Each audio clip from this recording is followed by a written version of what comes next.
speaking the truth in love, as it were, is a gift, right? To the other person, even if it doesn't always feel that way, and receiving that from somebody else, the same thing. Like I tell a lot of new members when they come onto my team that I say, listen, you're never going to hurt my feelings or offend me by giving me critical feedback. What'll really frustrate me is if you just tell me what I want to hear and then show up one day and say, hey, I have all these issues and let me run through this laundry list of things. And it's like, where did this come from? Welcome to Everyday Heroes, a podcast from Shore Capital Partners that highlights the people who are building our companies from the inside, every day, often out of the spotlight. With this series, we want to pull those heroes out of the shadows. We want to hear their stories. We want to share their stories. We want to understand what drives them, why they do what they do, how they might inspire and support others to become everyday heroes too. In this episode, I talk with Joseph Lesser, Regional Sales Director with Courser. Joseph was a part of PTG, the founding platform that partnered with Shore to create Courser. He talks about that experience, his misconceptions and realities, and the long-standing and critical mentorship he's had with Reed Wilson, the founding CEO, including a great story of how and why Reed eventually hired Joseph. Joseph shares his transition from individual sales leader to a leader of people and how he's grown to meet that challenge, including relying deeply on his faith to define the kind of leader he wants to be and his team members deserve. Before we dive into more of that, is there something just to get us started that we should know about you? Anything new in your life, Joseph, that you want to update us on? Yeah, absolutely. So we actually just had our second child about 3 weeks ago. So still in the very sleep deprived state, but feel very fortunate and very blessed to have him. So we have 2 boys under the age of 4. So the rest of life is going to be a wild adventure, I'm sure. What has being a dad of 2 boys taught you about a growing business and leading sales with a growing business? You know, it's actually funny. We've been to some classes on things where they've talked about different topics. And a lot of the things that I've learned for parenting can actually be applied to the business world, which sounds terrible to say. I don't mean that the way it sounds, but one of the things they talked about was, if you always do things for your kids, you're sending the message, you don't have what it takes. You can't do this yourself. And I actually took that away and took that back to my mindset with my team of, I really need to empower these folks. If I'm doing the thing for them, I'm inadvertently saying, hey, I don't think you have what it takes, which is not true, right? And same with your kids. So tell us a little bit about what Courser is and what Courser does, so we have a little bit of context for your work life. Absolutely. So we are a managed IT service provider, or an MSP. And essentially what that means is we provide IT support and cybersecurity to small to mid-sized businesses. And oftentimes that takes the form of they're busy running their business, whatever that is, whether it's a law firm or a CPA firm or a manufacturing facility or a nonprofit or a healthcare facility or any number of other things. They're busy running their business. And so they work with us so that we can handle the IT. That way they don't have to worry about it, because especially in the current landscape with how cyber threats have evolved and everything else, it's a lot for somebody to try and manage themselves. And even if they have the expertise for it, usually their time is far more valuable spent elsewhere. And then there's also a piece of our business that is working with folks that have an internal IT team, but they either are looking for cost savings as opposed to having to build out this giant team to get all these different specializations and boxes checked, or maybe it's a single individual and it's just more than they can handle by themselves, or they're extremely experienced and want to do more strategic projects and initiatives and they don't want to help Susie connect to the printer.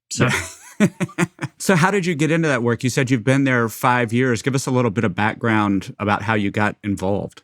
Yeah, it's actually a bit of a funny story. I don't know if I have time to go into the whole story on this, but essentially I worked in several industries before this, and the one right before it was selling copiers. But a lot of copier companies have also gotten into the IT space. So I was very familiar with that. Although our CEO jokes that when I started, I didn't even know how to spell IT. So really, I was part of the same executive level sales training that the CEO of our company and some of his team was a part of. And so I got to know him there, and we had talked for several years about me coming to work for him, and the stars had never just aligned quite right, but third time was the charm, and got to come on board initially in a business development, pure hunting sales role. Joseph chuckled a bit as he started to answer that question, which suggested there was more to the story. While he didn't offer the details, his boss and PTG founder and Courser CEO Reed Wilson did. Here's Reed's version of how Joseph joined him at PTG.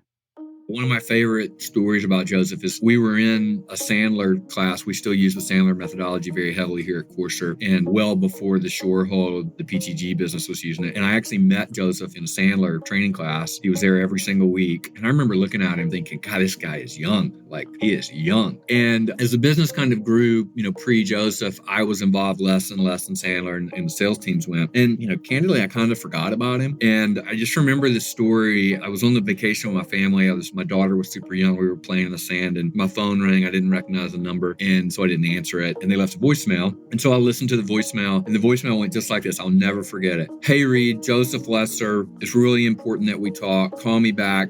I was scratching my head like, who is this guy that is calling me? I vaguely remember his name, but I can't put a face with a name. So I got a shell. This is not a lie. Like, I remember this. I got a shell and I wrote the number down in the sand, and I called the guy back and I was like, hey, Joseph, it's Reed. What's so important? And his response was, it is really important that you hire me. And I thought, wow, that's a pretty gutsy move. And I ended up hiring him, and the rest is history. But I think, that to me just epitomizes kind of his willingness to try new things. And, he won me over there, and it was a very successful cold call. But I just think that's a really good story of kind of how he thinks and how he operates. I love this story so much. It says something about both Joseph and Reed in the cold call, the courage and tenacity of Joseph, and the openness, availability, and respect of Reed for this young man he didn't even remember at the time. Clearly, it worked out, as this episode is celebrating Joseph 5 years later as an everyday hero at Courser. So I wanted to hear from Reed from his perspective after all these years. What has made Joseph so special to Courser and has proven him right in taking a chance on hiring him? Well, there's a lot, I think, that makes Joseph a hero. I would say if I had to pick one thing that makes Joseph a hero, it is just that he is incredibly curious. He asks so many questions. And I think the best people ask lots and lots and lots of questions. I think the best leaders give space for people to ask lots of questions. But if I think about Joseph over his, probably 5 years here, he has never, ever, ever lost kind of the thirst for learning. And I think a great example of that is, prior to us joining the Shore ecosystem, Joseph and I had a one-to-one scheduled every Friday because I was the CEO of that business and he reported to me. And even post-acquisition, we're 40 months into our hold here. Joseph no longer obviously reports directly to me, but he has been very, I'd say, adamant about keeping that time every Friday for us to spend a half an hour together. And without question, he brings me a list of probably 6 or 8 questions, things that he just wants to learn more about. And to me, that, there's a lot that makes him a hero, but that would be kind of the underlying thing for me. Curiosity. What a powerful characteristic. And what I love about this story is that despite the growth of Courser, the evolving roles and responsibilities of both Joseph and Reed, it has been Joseph's curiosity that has compelled him to hold that 30 minutes per week with Reed sacred, and for Reed to return the investment. While he didn't speak directly to his own curiosity, Joseph shows us in this next segment how this attribute has compelled his career forward. Give us a little bit about how things have changed since you started in that first role for you and for the company, really. Yeah, so it's really interesting because a lot has changed, but also not a lot has changed. And that's been very pleasantly surprising. So the biggest change has been just the growth opportunity. So when I started, like I said, I was doing new business development. I reported directly to our CEO and founder, and there was no room to go up. Like, I came in as high up as you could go. And, now as a regional sales director, it's really interesting because sort of the progression there was start out as solution specialist, which is that new business development hunter role. Then when we partnered with the team at Shore and Courser came into being, I moved into a director role, which, like I said, had previously been what our CEO was doing. But as he took over responsibilities of being the CEO of the whole company, it was no longer realistic for him to also be the sales manager. And I will say that was a little bit like coming in right after, Nick Saban or one of the great coaches of all time, because we had an incredible organization and he had built an incredible team. And so it was, sometimes I think it's easier to come in a place where it's a mess and you're having to turn it around as opposed to coming in easier to be the hero there, right? Exactly. But so I moved into that director role, which was totally new, not something that had been on the radar before. And then a year later, moved into a regional sales director role, which again was a position that didn't even exist and something that wasn't even on my radar. It's not like I sat there 5 years prior and said, in my 5-year plan, I want to be a regional sales director. So long story short, a lot has changed internally as it relates to growth and responsibilities and everything else, but not a lot has changed as it relates to service to our customers. Well, when you go back to that time when you first knew that PTG was going to partner with Shore and private equity, did you have concerns at the time? Just do you remember any concerns about private equity coming into the fold? I remember exactly where I was, exactly how I felt. Yes, I 1,000% had concerns because with previous companies, I had been through acquisitions on both sides, both where you're being the one acquired and where you're doing the acquisition. And in all of those cases, I had seen where it was new group comes in and old people are let go, oftentimes for no reason whatsoever, just, cutting costs, cutting heads, et cetera. So yes, was very nervous, expected everything's about to change. I have this great company, this great organization. We have great customers and all of it is going to change. And so that's why I was saying it was a very pleasant surprise that really the bulk of the changes were highly positive in nature. And really, as you were describing your pretty rapid growth since that time and new opportunities out in front of you that you hadn't necessarily even thought of, growing companies create opportunities for growing people. Right. How have you grown? I mean, it's one thing to be a high performer in a growing company. It's another thing to be able to move to director as quickly as you did and then to your regional role as quickly as you did. How have you made sure the company didn't just outgrow you where they hired somebody in for a director or they hired somebody in for the regional role, but rather built on what you were doing?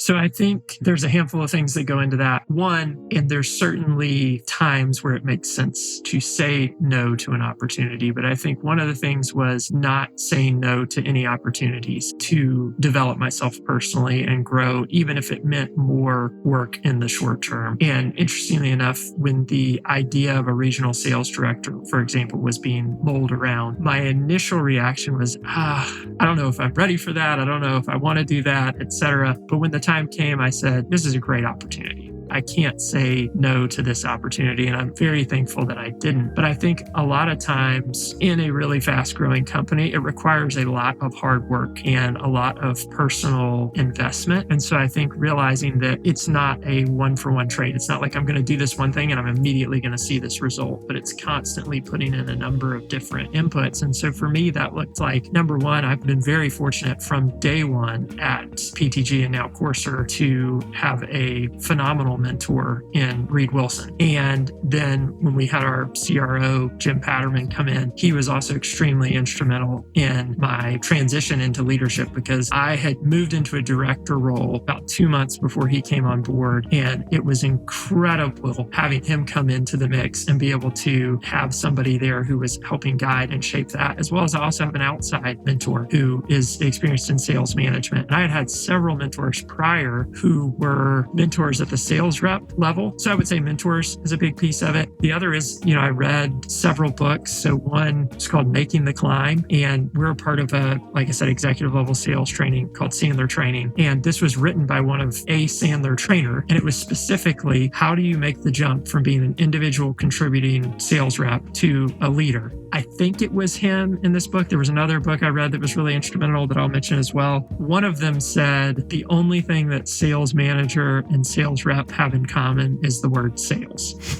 And I remember when I read that thinking, that's probably an exaggeration. That can't really be true. But then after making the transition, that is very accurate. The other book that was really instrumental was a book called The First Time Sales Manager by Mike Weinberg. And so I think both of those combined with the mentorship were extremely helpful. And then I was fortunate to get nominated to go to the Shore Leadership Academy, learned a ton from that. I'm sure my team is tired of hearing me talk about that and provide insights from it. And I'm sure there's other avenues as well. But I think the biggest thing was just looking for those opportunities, not being afraid to ask questions and dive in whenever the opportunity presented itself.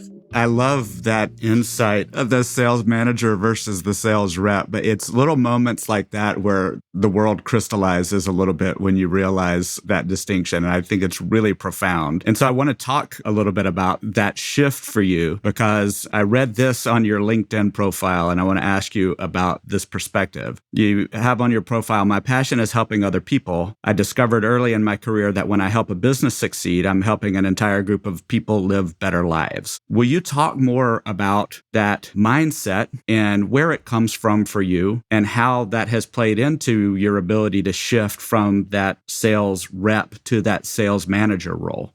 Yeah, my faith is something that's very integral to who I am. And interestingly enough, something that some people know about me, not everyone knows about me, was going through college. I was actually on a path where I was planning to become a youth minister. And I was working on a business degree because I'd always enjoyed sales, and that was the backup plan, as it were. And through, something we could certainly talk about over a cup of coffee sometime, it felt like some doors closed and it made sense for me to move into the sales function. But the reason why I bring all of that up, the faith that I have is really around this idea that my job or goal in life or purpose is a good word for it, is to basically bring glory to God and also to love others, right? And so what that looks like to me, and when I think about loving my neighbor, it's helping them reach their full potential, helping them be successful and live a better life. And so really that's what drives that. Like that's the big why behind it. But interestingly enough, one of the things for why I wanted to get into management, I had seen the impact that it had on my entire life when I had a good manager and the impact when I had a bad manager. And so for me, I was like, when I look out there and when I think about the stories I hear from people, I'm making up percentages here, but it seems like maybe 20% of managers are really good. But the impact that they have on those employees' lives is really profound. And I wanted to be a part of that. I wanted to be that type of manager. And my hope is that I have been that. So I hope if you talk to my team that they would agree with that. And it's similar to my wife and I were talking the other day. I was getting a little bit emotional thinking about as we had our second child and just thinking about that this little baby is one day going to be a full-grown adult who's going to impact hundreds, if not thousands of other lives. And it's really incredible, the opportunity as a parent that now instead of just the people that I'm able to impact day to day, I'm going to be able to indirectly impact hundreds, if not thousands of lives through our two sons. And I view it very similarly with our team. I want them to look back and say, I'm better from having been a part of this team. Well, I think it's really profound. I think the clarity that your faith brings to you about your purpose on the planet and working through others and enabling others' opportunity is exactly what faith is for, right? And it plays out at work, it plays out with your kids, it plays out wherever you take it because it's not situational. It's deeper than that, right? Right. Yeah, Exactly. I think it's really beautiful to hear you describe that. And I'll say that to your point of your team, I will quote your Everyday Hero nomination now that said that you, in your annual engagement survey of your team, got 100% positive rating, which was the highest among all Courser managers. Yeah, that was incredible to hear. I've had several successes in my career, but that's got to be up there as, in my personal opinion, one of the biggest. For sure. So now the hard question, how do you do it? Well, I think there are so many different things that go into that. So I'm sure that I'm going to miss some things. I think number one, I've been fortunate I have a great team and I've been able to build a great team. There have been some other folks that were already on the team prior who have helped continue to make it a phenomenal team. I think, like I mentioned before, I've been fortunate to have a lot of great mentors. And at the end of the day, if you think about it with a survey like that, if the organization was terrible, it wouldn't matter how I could be the greatest manager in the world and it wouldn't matter, right? You're still not going to get those scores. So I think it says a lot about the team, a lot about the organization. But I think without knowing for sure, my gut says a big part of it is my team knows that I genuinely care about them as people and want what's best for them. And I think they also know, I hope they know this because I try and say it a lot. I really, really, really value their feedback and input. And so I tell them all the time, I may not be able to solve every problem, but please bring it to me. Like, tell me what it is, because if I don't know about it, I can't solve it. And I've told them this, I've made them this promise, and I've, thus far been able to back it up of, I'm never going to get upset with you for bringing a problem. I know a lot of organizations, people may have had bad experiences in the past and they're worried of like, like, hey, if I bring this up, they're going to be like, oh, this person's just a complainer or whatever it may be. But really, my belief has always been that it takes a lot of courage and guts for somebody to come to their manager and share feedback. And so it's not an easy thing to get. So I fight really, really, really hard to try and get them to share that, as well as I also try and regularly do anonymous surveys through like Microsoft Forms. And then I think a big piece of that, and again, going back to being authentic and the team knowing that I care about them and that I trust them, is like, I will share that with them. Like, we'll go through it in a meeting and I'll say, like, here was this question and here's a pie chart of the responses. And so, in my mind, I don't want to hide anything. So if they all gave me terrible reviews on something or great reviews on something, I want them to know that. Obviously, I don't share the written response feedback for fear that it might lose some of the anonymity, but the anonymous feedback, yes, is all shared. I think that's the big thing. I think the other thing is I don't tend to sugarcoat things, but I'm also not the kind of person that would come out and just be aggressive or say something mean or in a rude way, but I will be very direct with somebody. And as much as it makes me uncomfortable and as much as I would rather overlook it or not bring it up, I've learned that, if something's happened twice or certainly 3 times, now you have a pattern, and it's way better to address that now as opposed to letting fear win the day and you put that off and then it comes back to bite you down the road for both you and that individual. So several things there. Like I said, I'm sure there's a lot of stuff that I've forgotten. It'd be interesting if you asked my team that same question. I'd be curious to hear their answer, and I may have to ask them now. So.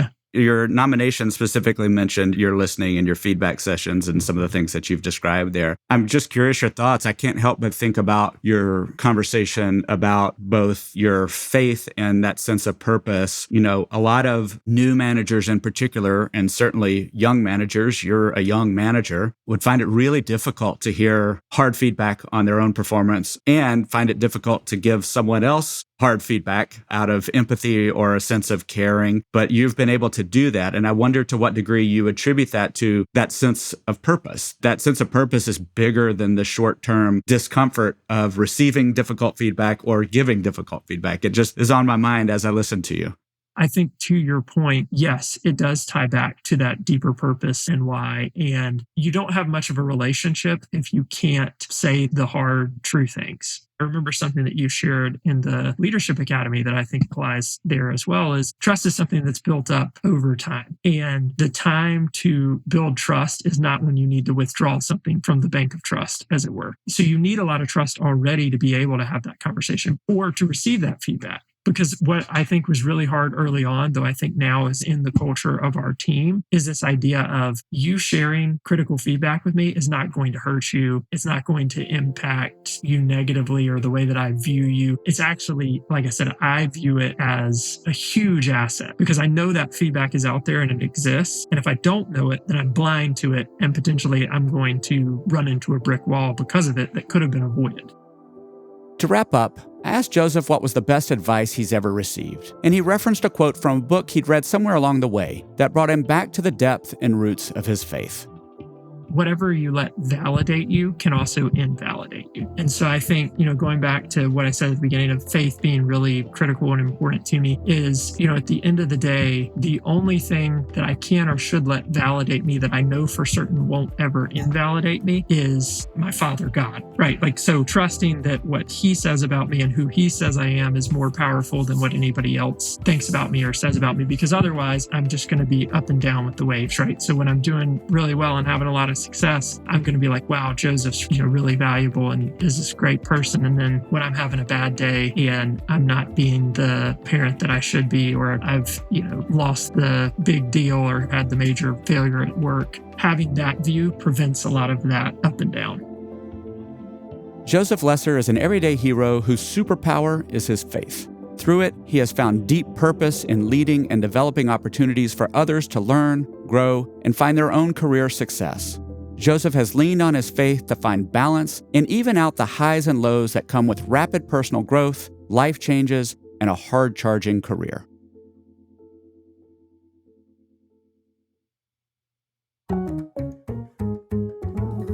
If you enjoyed this episode, check out our other everyday heroes at www.shorecp.university/podcasts. There you will also find episodes from our Microcap Moments, as well as Bigger, Stronger, Faster series, each highlighting the people and stories that make the lower middle market space unique.